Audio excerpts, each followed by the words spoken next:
In today's video, I'm going to teach you how to navigate Squarespace and make some essential updates to your website settings, specifically focusing on permissions and ownership.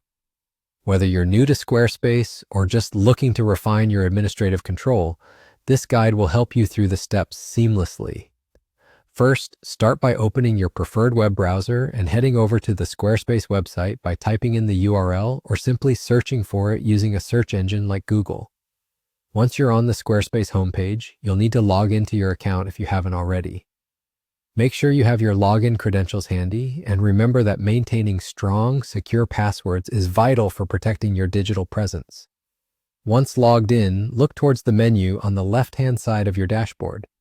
You'll navigate to the Settings section, which is your central hub for making detailed changes to your website setup.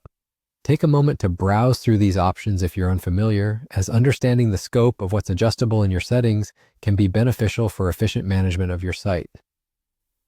Now locate Permissions and Ownership, a crucial section where you can adjust who has access to various parts of your Squarespace site. Click on this option. This section is where you manage the roles and permissions for your website's contributors.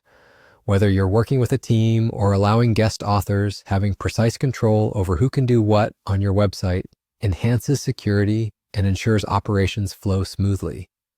To add a new contributor, specifically a basic author, look for and select the option that says Add Basic Author.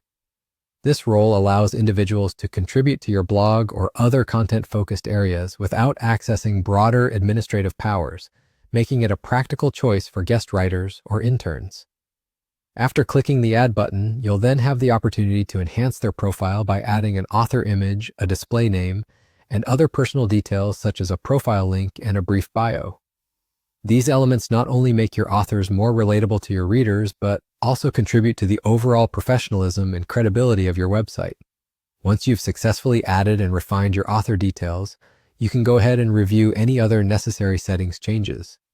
It's always a good idea to double-check your work to ensure everything looks exactly how you intended. If everything is in place, you've completed the task at hand. By following this efficient procedure, you've now effectively managed your website's permissions and enhanced your administrative controls. I hope this walkthrough has helped clarify the steps involved with managing your Squarespace settings. Be sure to explore more of our videos for additional tips and tricks to enhance your website. Thanks for tuning in, and happy website managing.